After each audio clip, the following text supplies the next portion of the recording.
kemudian dia berpakaian seperti layaknya seorang businesswoman, membawa tas dan sebagainya. Itu tapi bersama-sama antara guru dan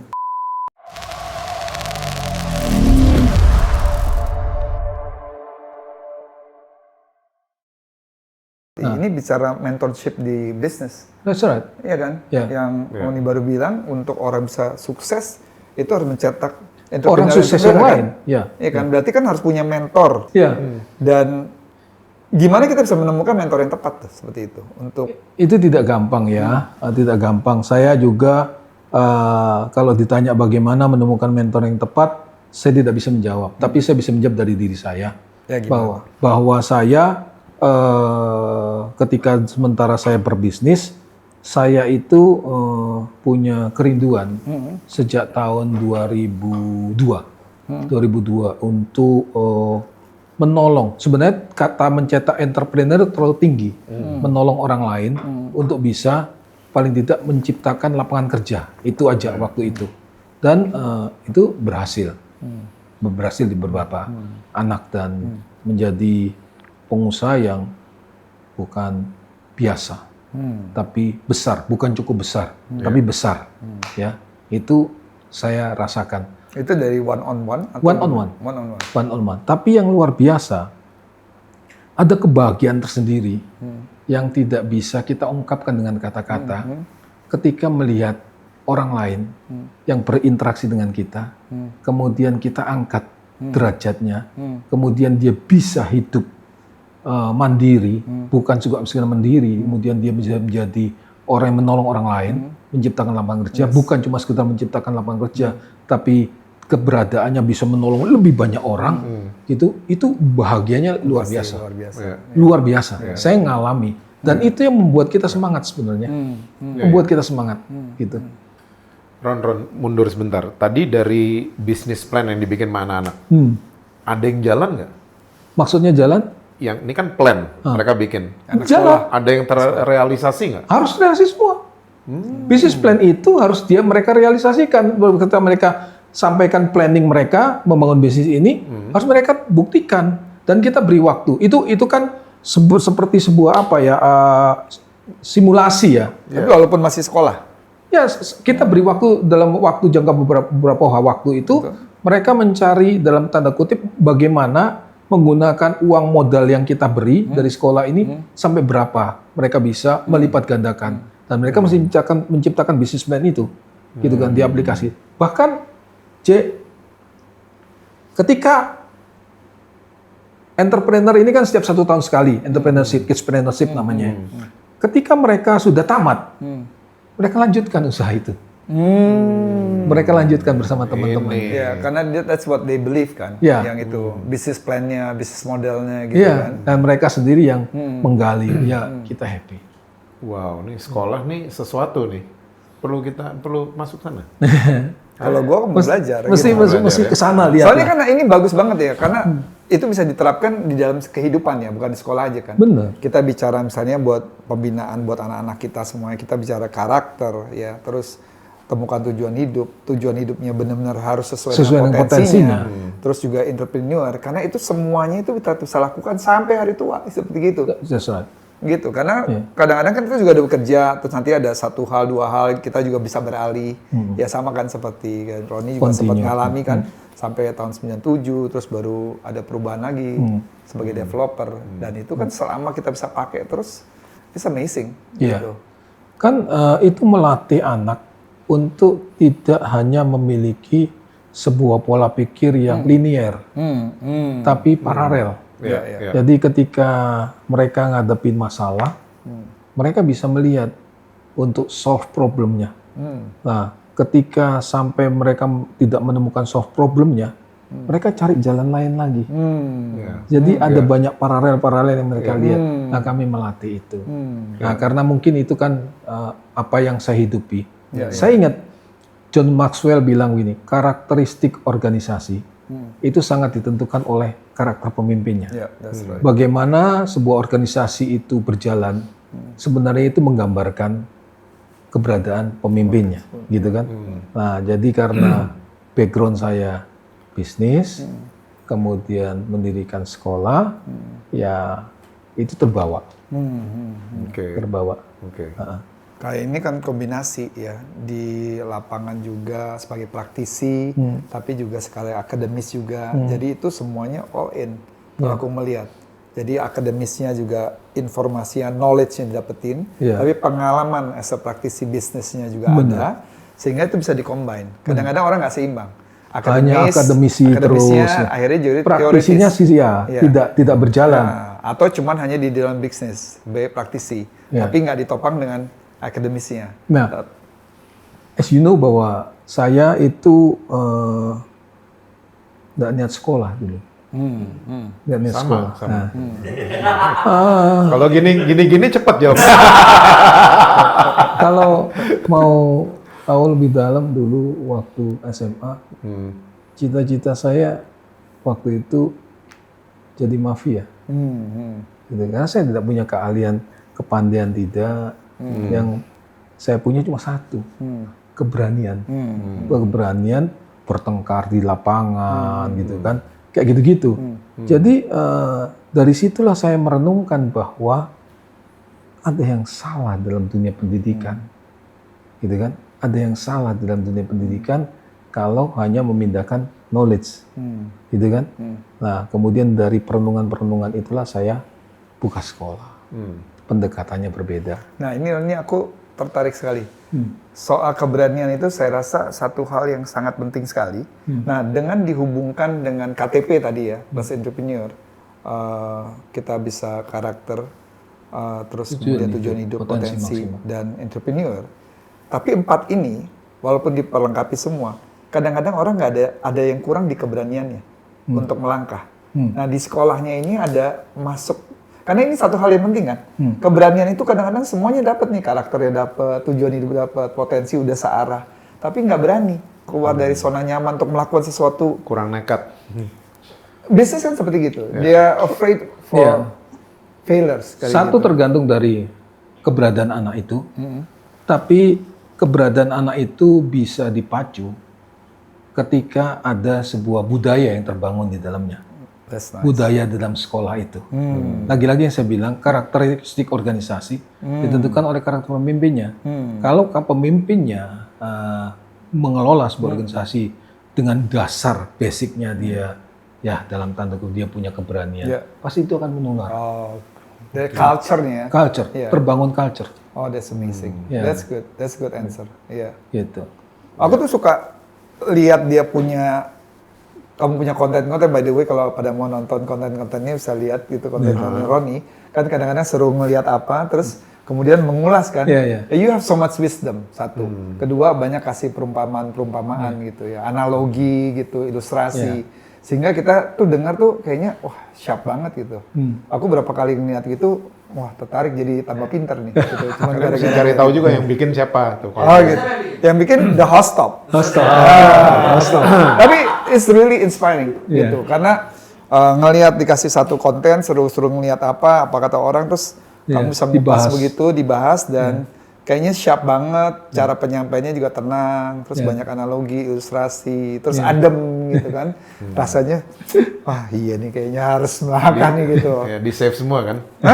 Di save di hati, gitu, tinggal dilaksanakan. Tapi it's very inspiring, I like it gitu. Dan juga bikinnya juga bagus. Sama teman-teman dari Hostop ya. Gitu. Saya pikir siapapun yang melihat konten ini, jika ada yang ingin membagikan kehidupannya supaya melalui hidup yang dibagikan itu banyak orang bisa diberkati, itu bisa menghubungi Hostop.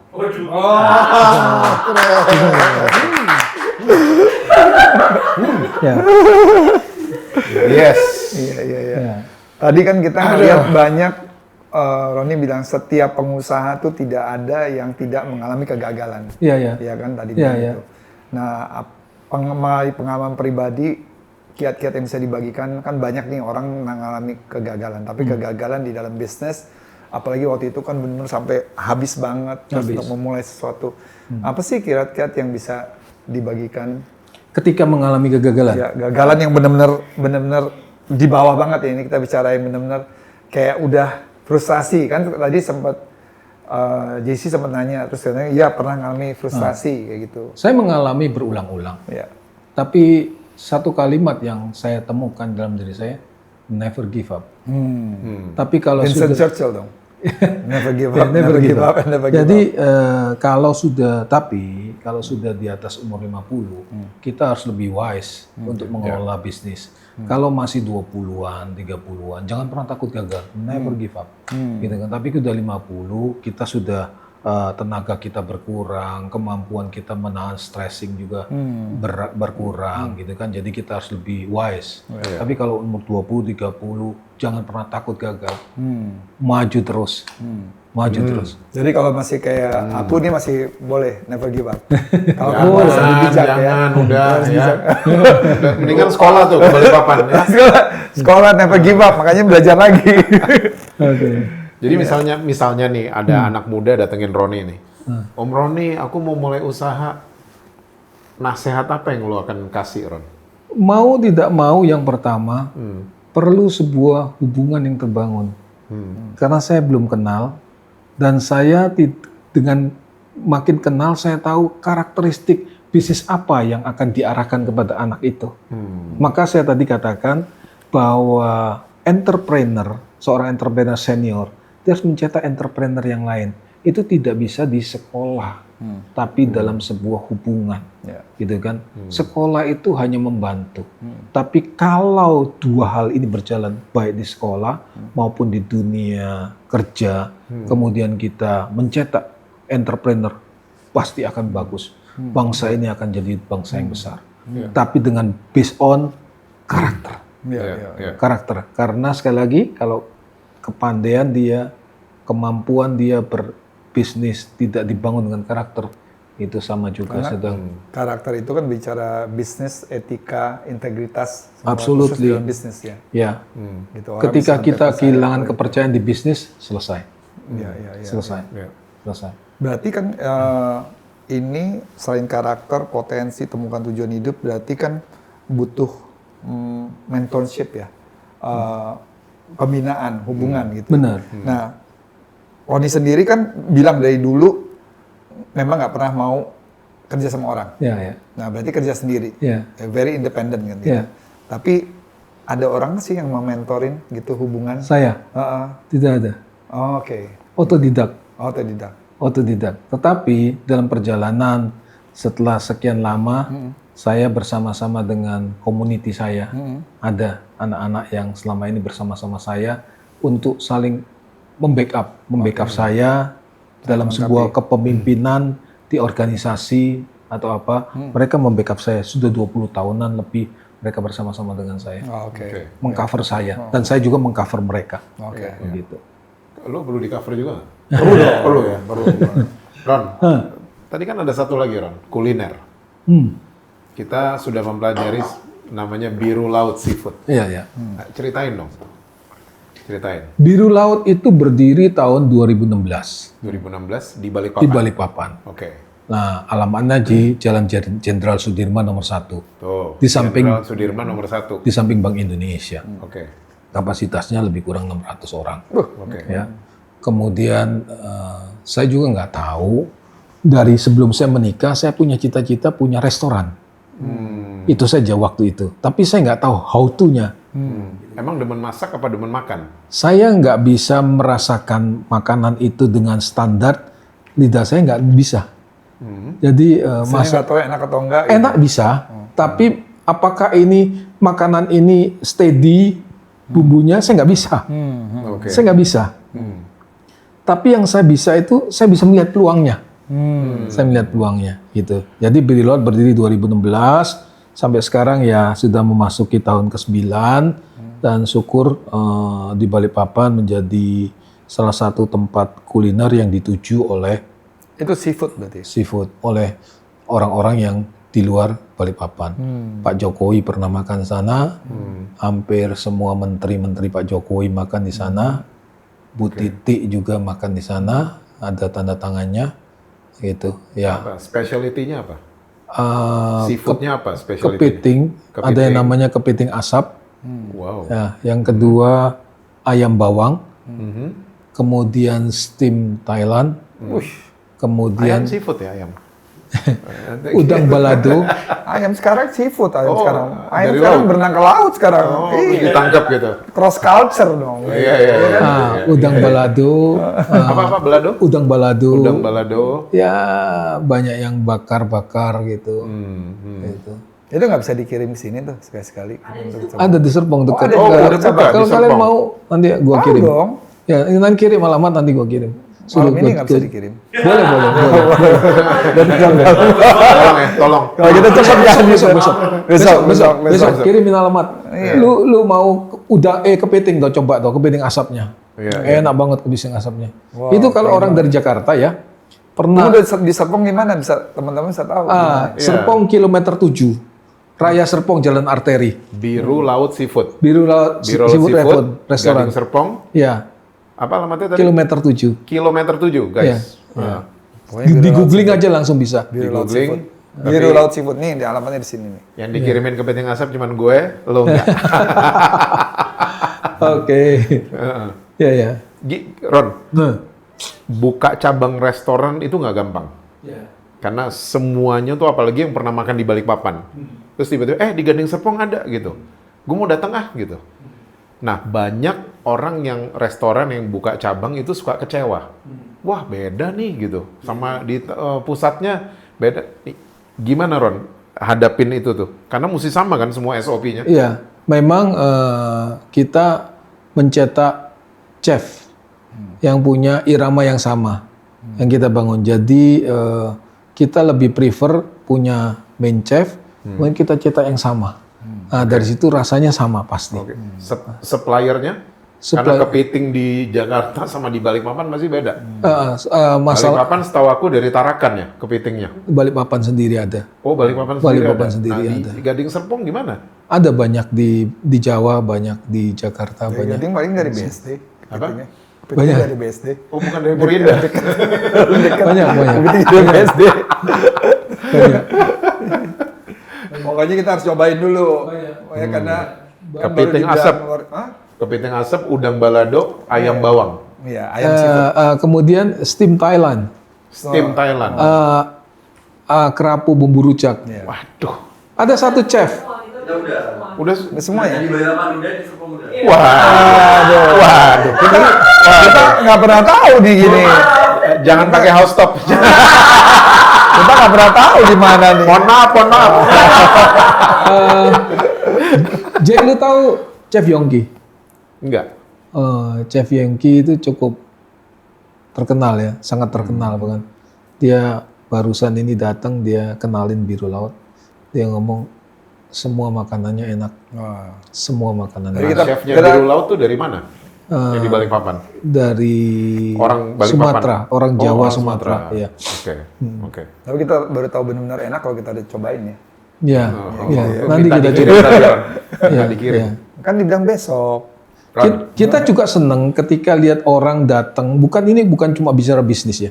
Kita senang ketika lihat orang datang kemudian menikmati di dalamnya, gitu kan, entah dengan keluarga. Kemudian dia rasa enjoy, dia bisa nikmati bersama keluarga, dia bisa nikmati makanan. Kita happy, kita happy, gitu. wow. Kalau di Serpong berapa orang? Kan di sana kan Berapa packs tuh? Gading Serpong? 900 ya? 600 ya ini. 600. Kalau di Serpong itu 300-an. Gede. Wah, half-nya, setengahnya. Wow, kita mesti ke sana loh. Hampir Ayo kita 300 kesana. ya. Lebih enak sana kali langsung makannya. Apa Balikpapan? Lo sekalian gua anterin sekolah. Ya nanti kapan-kapan Aku mau sekolah ya. kapan-kapan kalian datang ke Balikpapan untuk lihat sekolahnya gitu kan. Iya. Oh, mau banget. Ya, mau ya, banget. ya, Mau banget. ya. Apa yang Wah, bener-bener. Gitu. Ron, kita kan ini namanya temenan podcast. Iya. Kita buat podcast ini karena keresahan kita berdua. Karena sekarang banyak orang-orang yang ngaku temen, tapi ternyata syarat dengan kepentingan, bukan ketulusan. Gitu loh. Roni masih punya nggak temen baik waktu Roni lagi down, lagi susah, mungkin stres? Punya temen ngomong nggak? Kalau teman Yang tulus, yang benar-benar support gitu? ya, saya pernah alami masa sulit luar biasa. Saya nggak tahu bagaimana untuk besok atau hari-hari ke depan. Saya panggil 2 orang sahabat saya. Oh, ada berarti. Ada datang ke rumah, kemudian saya bilang ya mereka jelas nggak bisa kasih solusi. Tapi yang saya percaya begini, sebenarnya orang yang punya masalah itu tidak butuh solusi. Iya. Dia butuh teman aja untuk mendengarkan keberadaan dia. Karena ketika dia sudah menumpahkan itu, setengah dari persoalannya itu hilang. Betul. Ya, jadi itu yang saya bangun. Gitu. Jadi masih punya ya teman seperti itu sampai hari ini. Ya. Ya kalau gue kan ini nih teman. Ya. Segala macam. Jadi aku tumpahkan segala permasalahannya, yang ada masalahku jadi tambah. Aku kalau aku jadi asam lambung naik. Jadi kita saling menambah gitu. Kita kan sebenarnya dikatakan makhluk sosial loh. Iya. Kita nggak bisa sendiri. Iya. Kita memerlukan orang lain. Tapi persoalannya kan siapa yang bisa kita percaya. Saya memegang teguh lebih kurang 20 tahun prinsip yang namanya 3B. 3B. Wah, apa Ya. lagi nih? Hati KTP yang ya, baik, hati yang baik, hati yang bersih, hati yang besar. wow. Dalam berinteraksi, mulai interaksi hanya pertemanan maupun persahabatan, saya memegang teguh 3B ini. Jadi dalam berinteraksi dengan orang, saya harus punya hati yang baik. Ya, kalau saya tidak punya hati yang baik, hubungan ini tidak mungkin bisa langgeng, ya kan? Kemudian hati yang bersih, hati yang tulus. Saya bersahabat dengan J, saya bersahabat dengan Edward, bukan supaya dapat sesuatu dari Edward atau dari Jesse, tapi tulus aja, gitu kan? Apa yang bisa saya lakukan untuk Jesse? Percaya nggak? Gua punya bisnis, orang bisnis kan gini, kesempatan itu adalah dia melihat sebuah kesempatan itu kalau bisa menguntungkan dirinya, Ya, kan? betul. Betul nggak? Ya, betul. Itu bisnis ya. Iya, bisnis. Tapi Transaksional. Tapi kalian boleh tanya sama orang dekat saya. Saya melihat bahwa dalam bisnis itu kesempatan itu adalah apa yang bisa saya berikan untuk orang yang berbisnis dengan saya. Memberi keuntungan lebih dahulu. Wah, itu beda prinsipnya. That's good. Nah, jadi sebenarnya saya ini orang IQ rendah. Ya. Kedua, saya itu gagap. Dulu. IQ saya cuma 89. Tapi modal saya temukan dalam diri saya 3B. Kalau saya hari ini bisa seperti ini, cuma modal 3B. Oke, orang ngomong jujur, bertanggung jawab, bekerja keras, itu sudah normatif lah, harus dilakukan. Tapi di atas semua itu, kalau saya ya, saya harus punya 3B ini. Hati yang baik. 3 belum? Ya, sebentar. Hati baik kan, hati bersih, tidak ada motivasi, gitu kan. Itu Tulus harus ya. melatih diri Tulus ya. kita. Yang ketiga, besar. Kalau saya bermasalah dengan Jesse, ya kan, saya harus besarin hati saya, gitu kan.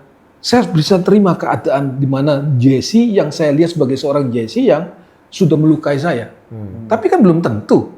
Secara orang menilai secara umum belum tentu Jesse melukai saya. Mungkin karena ada sesuatu yang saya lakukan sehingga Jesse bisa melukai saya misalnya gitu kan, atau Edward melukai saya. Tapi yang saya bisa lakukan apa? Gedein aja hatinya. Dirugikan, gedein aja hatinya. Gedein. Hatinya digedein. Dan itu yang saya melihat dipercayain sama Tuhan untuk sesuatu. Tapi ketika kita punya 3 poin ini, sebesar apapun yang kita punya, tidak menjadi persoalan. Banyak orang kan bilang, OKB, orang kaya baru, gitu kan? Enggak. Kita ngalami tekanan hebat pun tidak masalah. Kita diangkat setinggi langit pun tidak menjadi hal yang membuat kita lupa. Gitu. Itu prinsip yang saya pegang sampai hari Ada ini. satu lagi deh. Apa? Berani. Berani. 4B. Berani. Iya kan? Ya. Berani tadi. Ya, berani. Berani itu dari dalam soalnya. Berani apa? Hah? Berani apa?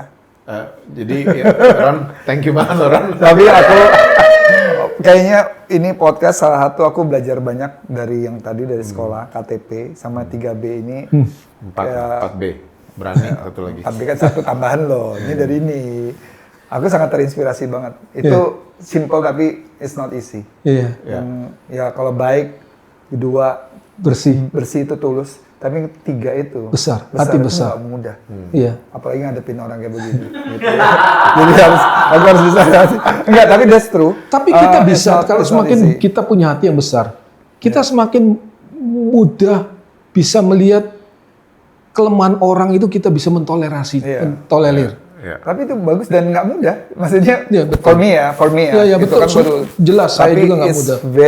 very good banget. Dan itu I think one of the best advice in our podcast for me personally. Thank you. Gitu. That coming from you is just top banget. Dan 5 stars. 5 star. Dan cara Roni kalau ngomong kan benar-benar kayak heart to heart gitu ya. Benar-benar kayak ya terkoneksi banget ya. So we are so inspired.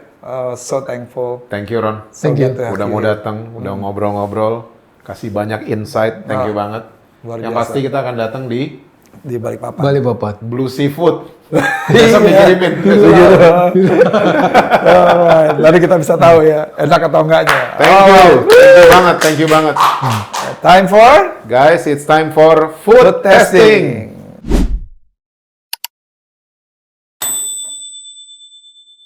Food testing. Wah, ini excited banget nih.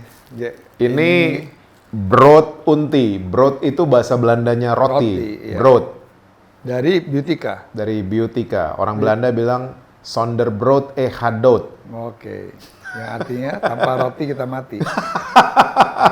By the way, Beautica itu salah satu restoran Manado yang one of the best di Ya, Indonesia. otentik di Jakarta, ada di Hang Lekir, Ya. di Abdul Muiz sama di Panglima Polim. Karena bahan-bahannya itu semua Dibawa dari Manado. rempah-rempahnya dari Manado. Ya, jadi kalau teman-teman makan di sana dan agak kemahalan, Ya karena karena bahannya dibawanya jauh dari Manado. Iya. Dan ini roti goreng ya, dibilangnya sama mereka brood unti. Broad unti. Ini gue udah lihat beberapa kali di display. Ah, Cuman gue belum pernah makan ini. ya, it's a roti goreng. Gue excited juga pengen tahu. Gitu. Yuk. Ini dalamnya Unti. unti. Unti apa itu ya? kelapa pakai ya? gula aren. Oke. Dan gula arennya juga dari Manado juga. Manado. Let's try.